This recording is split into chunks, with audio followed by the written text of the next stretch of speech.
I remember, ever since I was young, I've been told from my preschool teachers and just young primary teachers, and even my parents and movies and books, just basically everything I consumed, that having an ego is bad, that you shouldn't be arrogant, you shouldn't be overconfident, you shouldn't think you're the greatest, and you should just share everything with everyone, be friends, hold hands, and just like everyone is equal, everyone is the same, you all deserve the same things. If you have an ego, you're an evil person.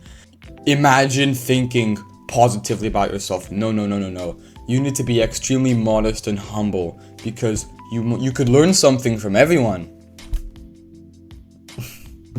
Ever since I was a kid, I was conditioned to believe that having an ego is bad. It's just bad for you, bad for everyone. It hurts people, and it stops you from learning. But recently, I have discovered how much better life is with a huge ego. And of course, I'll get into how you can control it later instead of just being blinded by arrogance. But let me tell you a story. 3 weeks ago, on a Friday afternoon, my music teacher had organized this night, a concert at school at 5:30, where me and we had two bands in our music class, and there was other ones from the year above, and so yeah, we'd had a little concert. We were gonna play in front of our parents and whoever wanted to come watch it. Basically, some of my friends came. It was fun. The point is, I developed this visualization, this character for myself, this stage presence, which is something you learn if you're doing music class or you're in a music academy or something, or if you just know what this is.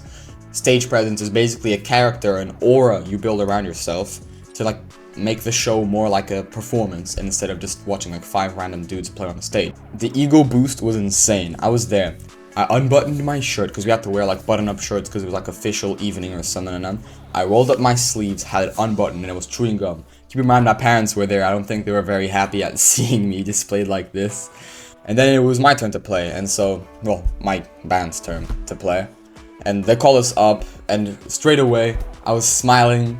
I was making eye contact with random people in the audience, looking around, asserting my presence. And my confidence was exuberant, because keep in mind that at this point, I've already done a bunch of shows, I've already played in front of a bunch of huge audiences in the past. And so I'm used to this, right? The buzz is still amazing, it's this adrenaline rush, it's better than any drug could ever be. But I'm not nervous anymore, I'm just excited. I just can't wait to get on the stage and perform. And so I get on there, turn on the amp, goes zzz, my guitar's tuned, I hit the D string because we're playing Drop D, we were playing Everlong by Foo Fighters this year. It goes jang, and instantly I feel the megawatts coursing through me as if I'm the one plugged into that amp, and the vibrations going all around the stage, everyone looking at us oh, this is about to be amazing. My brother is on the drum kit, he's getting ready to play, he's twirling the sticks around in his hand.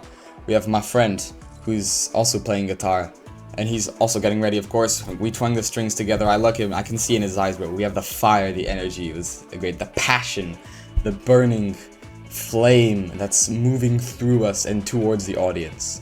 And so we start the song, and obviously, I'm the first person to play. It's me and my brother with guitars bear with me, I'll get to the point. And so, we play, it's amazing. I have so much energy, I'm bopping up and down, going back and forwards, and at that climax of the song, I put my foot up on a little platform where my amp is, and I jump, and just as it crashes. It was insane, I felt so energized. Everyone in the audience was woo, all wooing for me, the girls I was cooking with right before, they're all filming me. It's no one else in my band, I'm the center of the show. But my ego at that point was huge, it was superhuman. It was an insane level of ego, which I've rarely achieved in the past. And when it's done, I look at the crowd, I'm smiling, there's sweat running down my sides, bro. It's insane, I'm panting. And so, this is my reasoning for why life is so much better with a huge ego. You could probably tell by the story I gave you. You get extra attraction from girls, because by having a huge ego, they just assume you have high status. which at that moment, status and ego were linked, seeing as I was the one playing on stage, everyone was paying attention. And so it makes you happier. Like, I was smiling so much, it was so enjoyable. It just makes life so much better. And then for the 3 weeks after that, even now, it still motivates me in a way, because I know that I want to achieve that level 24/7 of status.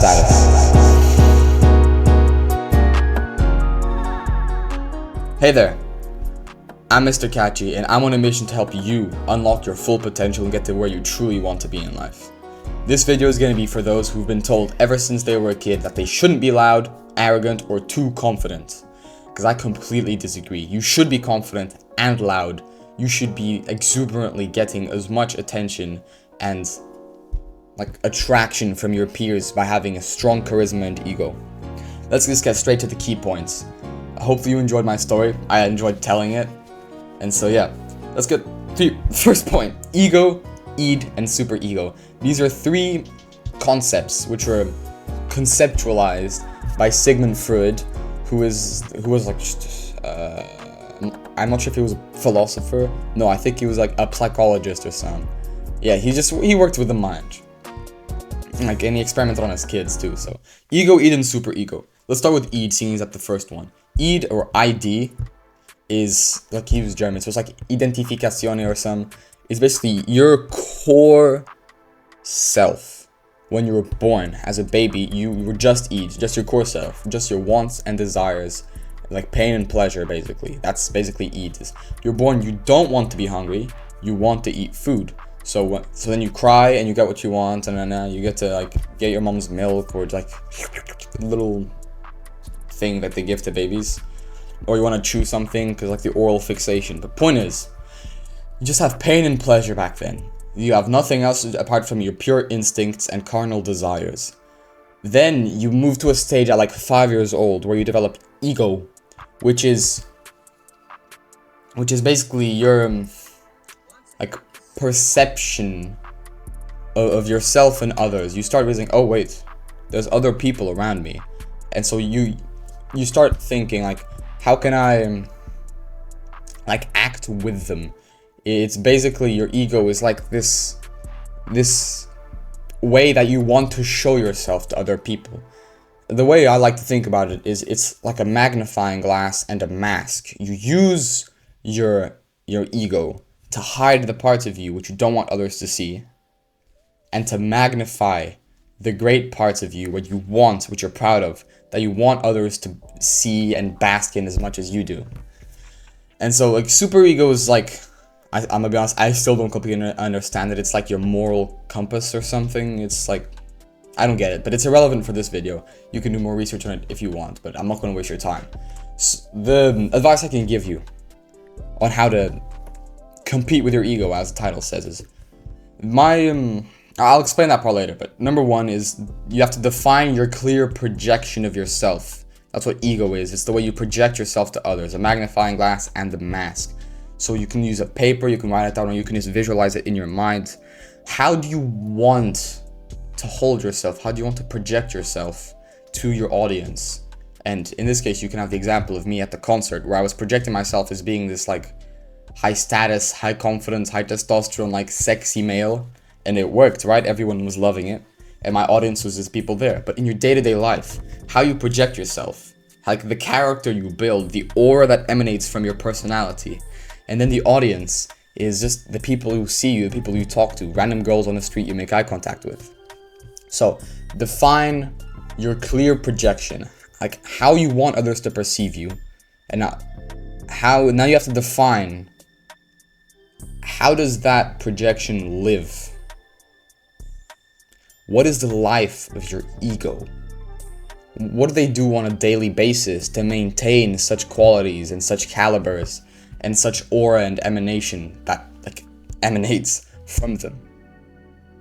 Now, I'm guessing, if you're anything like me, you probably are visualizing a very confident, loud, happy, talkative, social guy who's also attractive, but you can't you can visualize attraction, physical attraction, but there's no really cheap shortcuts there. You're just gonna have to work for it. But how are they right? identify their qualities, and you have to think of the life of their ego, what they do on a daily basis to maintain those qualities. How is he, like, example, how is he happy, always smiling? He doesn't need, you think he's on his phone, scrolling? You think he plays video games? You think he schmunkles his bonkle? It's a new one. No. He probably wakes up, takes a cold shower, meditates, and gratitude journals. So he's always, every single day, in an amazing mood. Always motivated, always happy, always complimenting people. Because he did the work, right? His brain's always in a grateful state, so he's always smiling. He's always happy. How did he get the confidence? Do you think he skipped the gym? Do you think he just laid in his bed on his phone once again? Do you think he was watching a movie? No. He's proud of himself. He went to the gym yesterday. And he hit the cold shower. He ate clean. He doesn't cheat on his meat diet. He's confident because he's proud. He knows he can deliver. He has no insecurity because he has no shame. He has no wanting. He's only action. He's like the pure projection of your ultimate self. He does everything right, so he adds all the qualities which he wants. So now that you've defined the life of your ego, really write it down. Get it clear in your brain. Obsess over it. Exactly what your ego does every single day to maintain such a high caliber. And then we get to the meat and bones of this video. Compete with your ego. I'm gonna give you my example. My ego goes to sleep at 9 and then wakes up at 6, sometimes at 5. Because he knows he needs to get good rest so he can have high testosterone and he can have more energy and he can deliver. My ego does not cheat on his diet. My ego eats low carb, it eats a lot of protein, a lot of fats, healthy foods. Most of his carbs come from fruits and like berries and high fiber stuff. I'll talk about that in other videos. He supplements with the things he needs. He eats eggs every day. My ego works out daily or goes to jiu-jitsu. My ego does not play video games. He does not watch YouTube. He does not, he watches like intellectual content on YouTube, like podcasts like Andrew Huberman, Andrew Chaffee, Anthony J. He's watching intellectual videos, things that are actually good for him, like Dr. Eric Berg, things that will benefit him in the long run, and that like he's just researching basically when he's on his computer or he's working. He doesn't waste time. He reads books. He does his prayers. He reads his Bible. He reads his books. Yeah.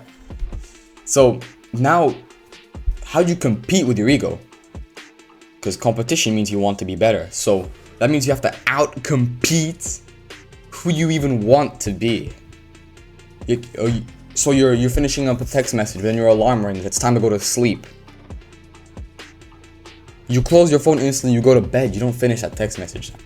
I'm gonna be honest, this part here is hard for myself. Competing with your ego isn't even a 100% race. You don't even need to do 100% of the things every day. But the more you do, the more progress you make.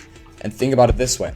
Even if you only like compete with your ego 70% of the time, let's say when you're working, you're focused. Your mind isn't wandering because you did meditation this morning. Your mind is focused. You're not like wandering around like checking your phone every 5 minutes because your notifications are off. Your computer's in black and white, so you have no distractions whatsoever. You're competing with your ego. Every day you want to optimize your life a little bit more so that at some point you're going to surpass your ego, right? Or you're at least going to become him. This is my next point. You're going to become your ego. And once you have the walk to match the talk, all your problems go away. Your ego probably makes money, is jacked, is confident, and is sociable, and can flirt with girls as much as he wants, right? So boom. That's everything you need to do. You need to make money. You need to become jacked. You need to become sociable. You need to flirt with girls, and you need to be confident. And how does your ego do those things? Just go and be your ego. Be the projection of yourself. Like magnify every part of you that you want to magnify 24/7 so that it shines. It's like polishing a diamond. The more polished it is, the more it shines, the more brilliant it is, the more incredible and the confident and sharp it is. Hopefully you understood this video. This one's more of a philosophical video maybe. It has some concepts that would be hard to understand, but main takeaway is identify what you want to become and then live like what you want to become until you are what you want to be. I would recommend you go and journal a little bit, write about this. And if you actually did get to the end of this video, then bro, I have so much respect for you. You watched 16 minutes with minimal edits. Maybe there's some music in the background. Your dopamine is seriously on point, bro. Respect to you, man. See ya, bro.